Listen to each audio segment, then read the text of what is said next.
2026. The world is faster, louder, and more unpredictable than ever before.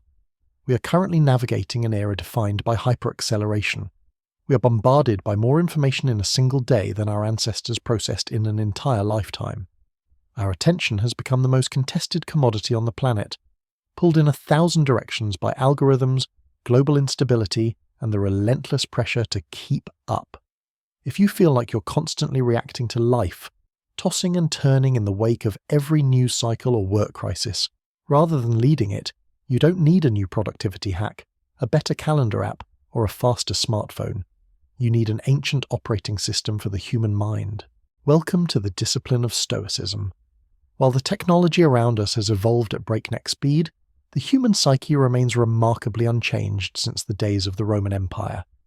The anxieties you feel today are the same ones Marcus Aurelius faced while leading an empire through a plague, and the same frustrations Epictetus conquered as he rose from slavery to become a titan of philosophy.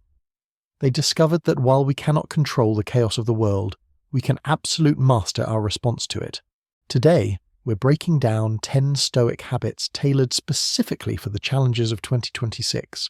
These aren't just abstract theories, they are practical, battle-tested tools that will help you filter the noise, reclaim your focus, and turn your internal chaos into a fortress of calm.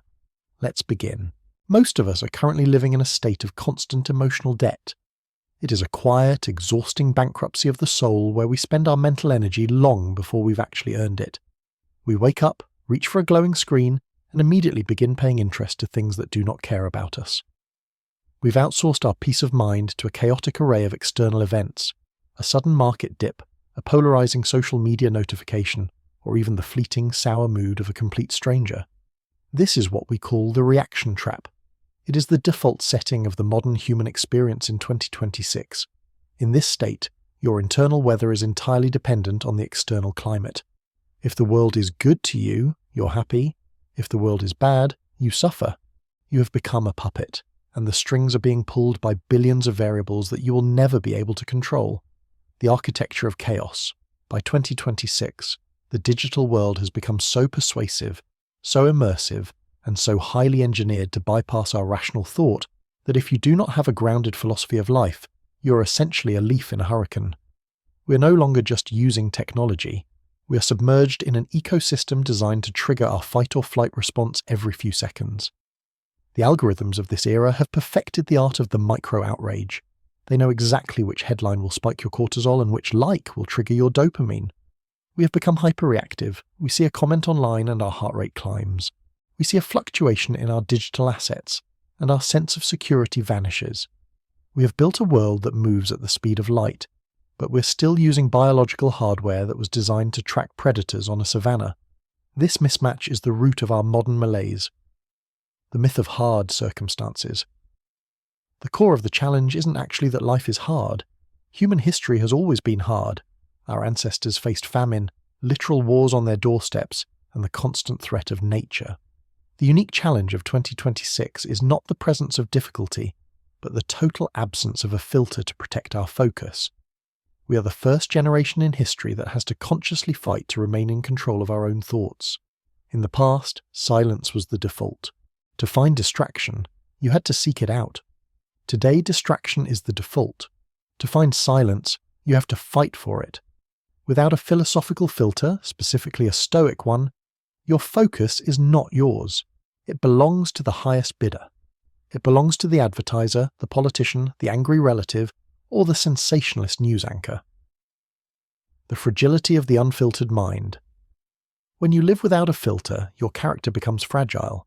Stoicism teaches us that the only thing that can truly harm a person is a lapse in their own character, or a loss of their reason.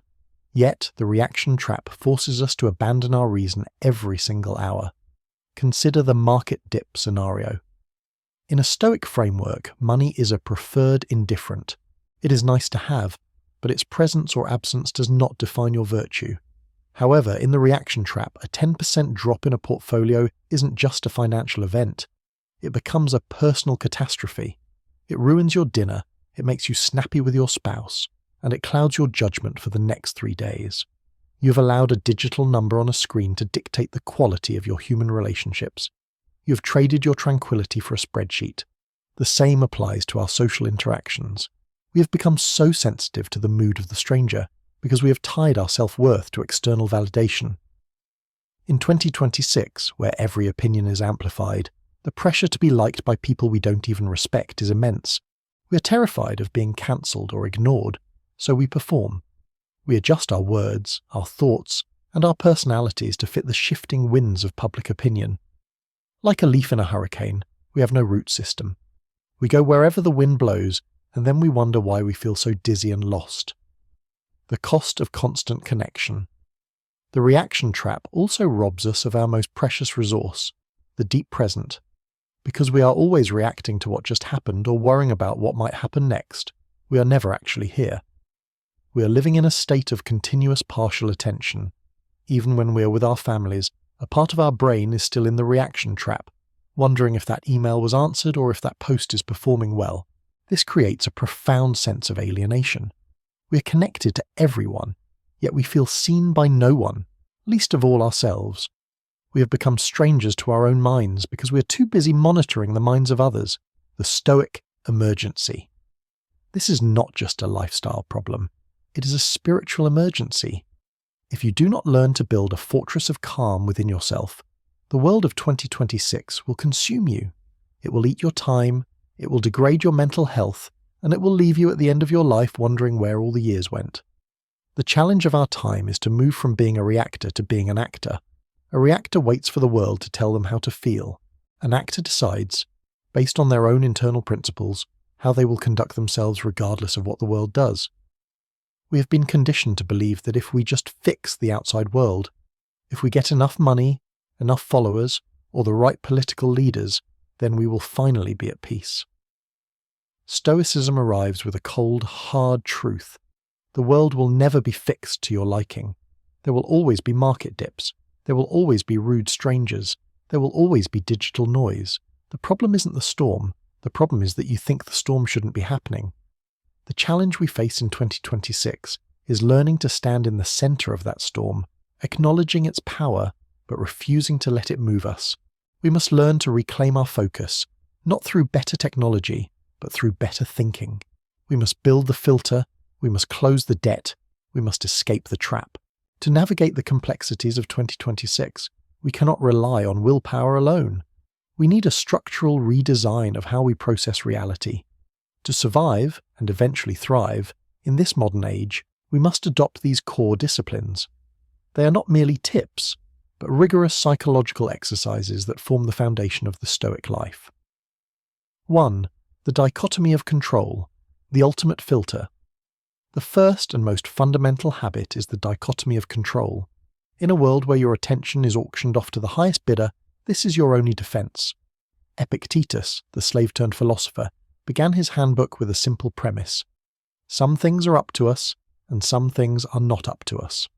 By 2026, we have expanded our sphere of concern to a global scale, but our sphere of influence remains tiny. We stress over geopolitical shifts in distant hemispheres, or the algorithmic reach of a post we made at 2 a.m. Stoicism demands a radical, almost ruthless triage of your mental energy. You must categorize every event into 2 buckets. Bucket A, what you control. This is a very short list, your opinions, your intentions, your desires, and your own actions. Bucket B, everything else. The weather, the economy, what people think of you, the past, and the ultimate outcome of your efforts. The habit for 2026 is obsessive focus. When a crisis hits, you don't ask, why is this happening? You ask, what part of this is up to me? If the answer is nothing, you practice radical acceptance. You don't waste a single calorie of energy on it. You save that energy for the one thing you can do, your next move. 2. Amor fati, loving the flame. If the dichotomy of control is your shield, amor fati, or love of fate, is your fuel.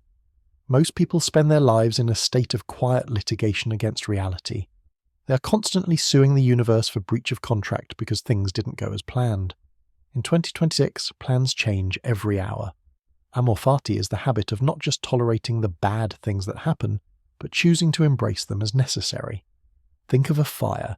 everything you throw into it, logs, trash, even water if the fire is hot enough, becomes fuel for the flame. When you lose a client or a tech failure wipes out a day's work, a Stoic doesn't just say, "I can handle this," they say, "I needed this." They recognize that the obstacle is actually an opportunity to practice a specific virtue: patience, resourcefulness, or courage.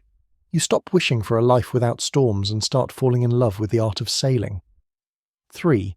Premeditatio malorum, the shield of anticipation. We are often told by modern positivity gurus to visualize only success. Stoics find this dangerous. If you only visualize success, the first sign of failure will shatter you. Premeditatio malorum, or the premeditation of evils, is the habit of mentally rehearsing worst-case scenarios.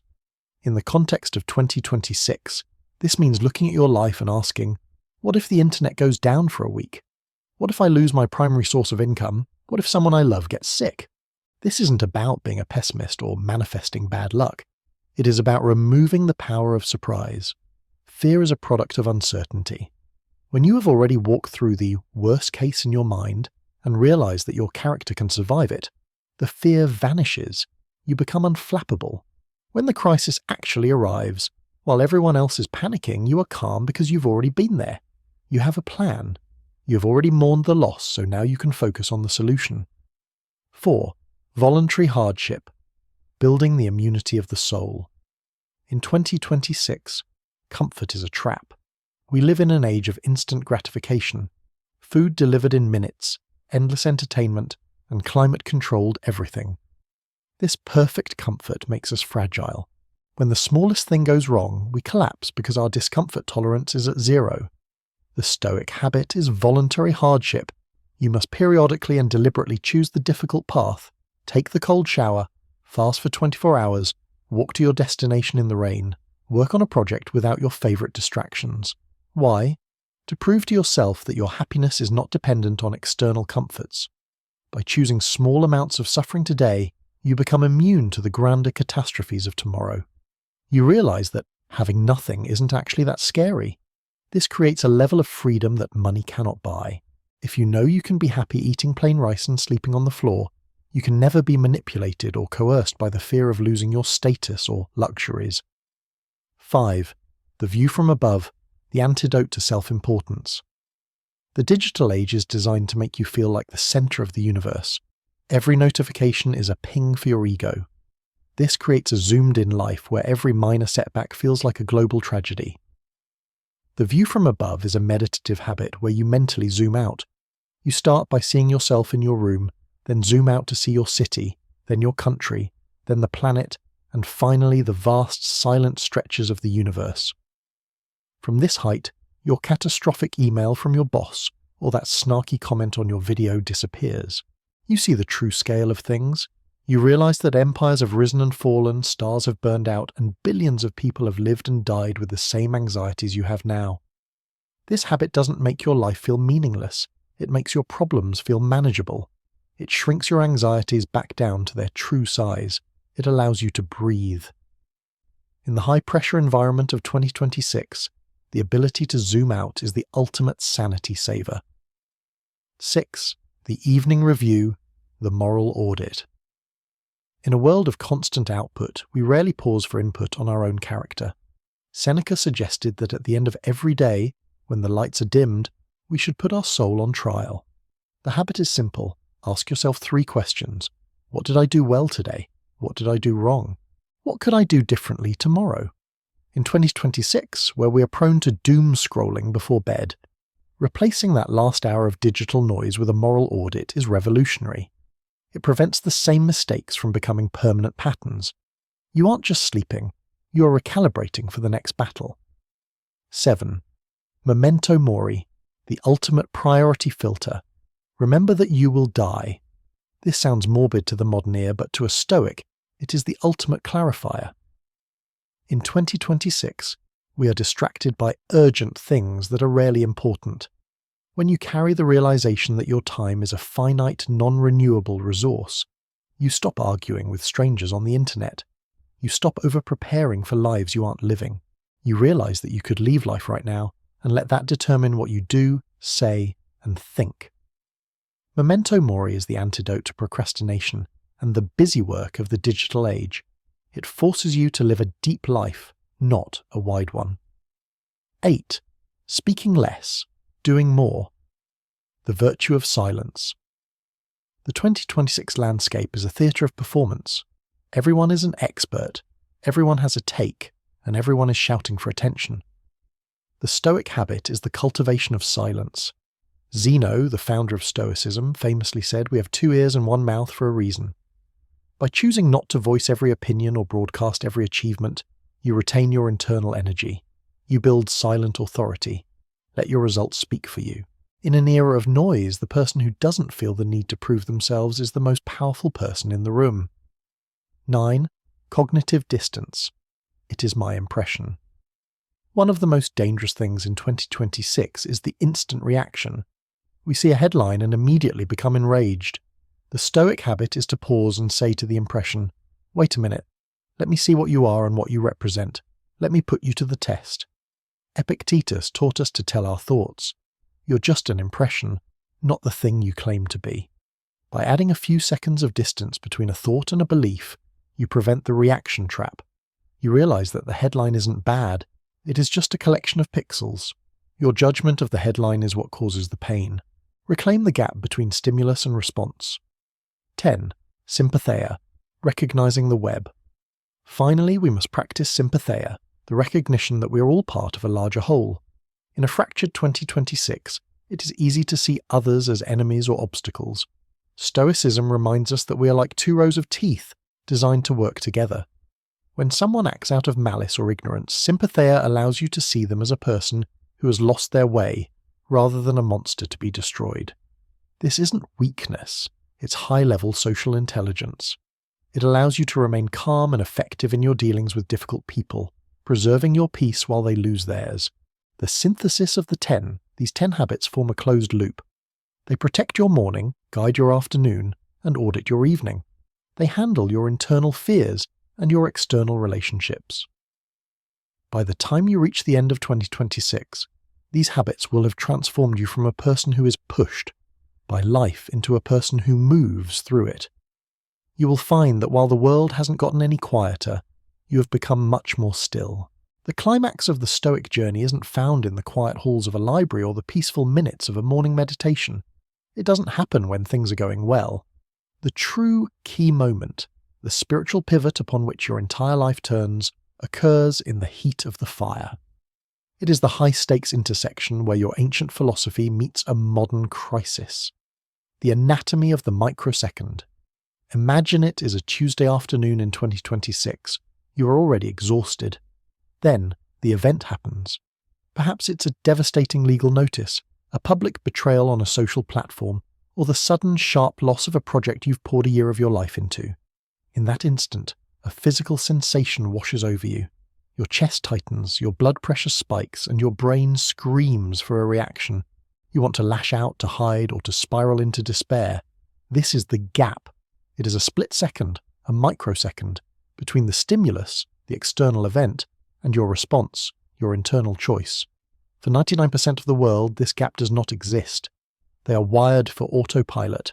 Stimulus leads directly to response. They are insulted, so they become angry. They are threatened, so they become afraid.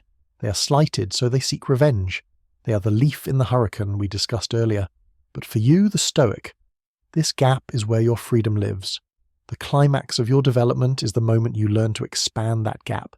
You step into that tiny sliver of time and hold the door open. You look at the surging emotion and the external chaos, and you realize with a staggering, bone-deep clarity, this event has no power to touch my character unless I give it permission. The death of the victim.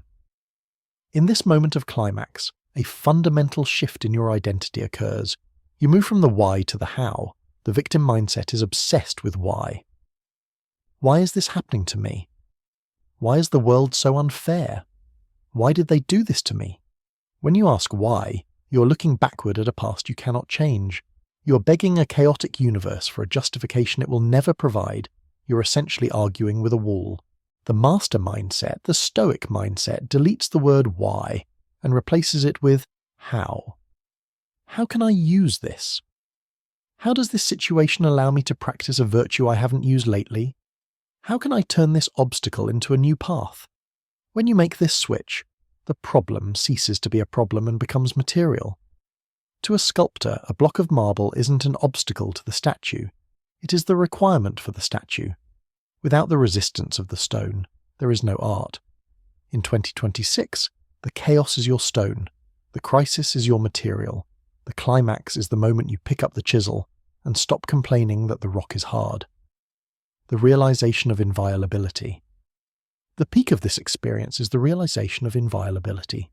You understand that while a person can take your money, a company can take your job, and a disease can take your health, nothing on this earth can force you to be a bad person. Nothing can force you to be cruel. Nothing can force you to be a coward.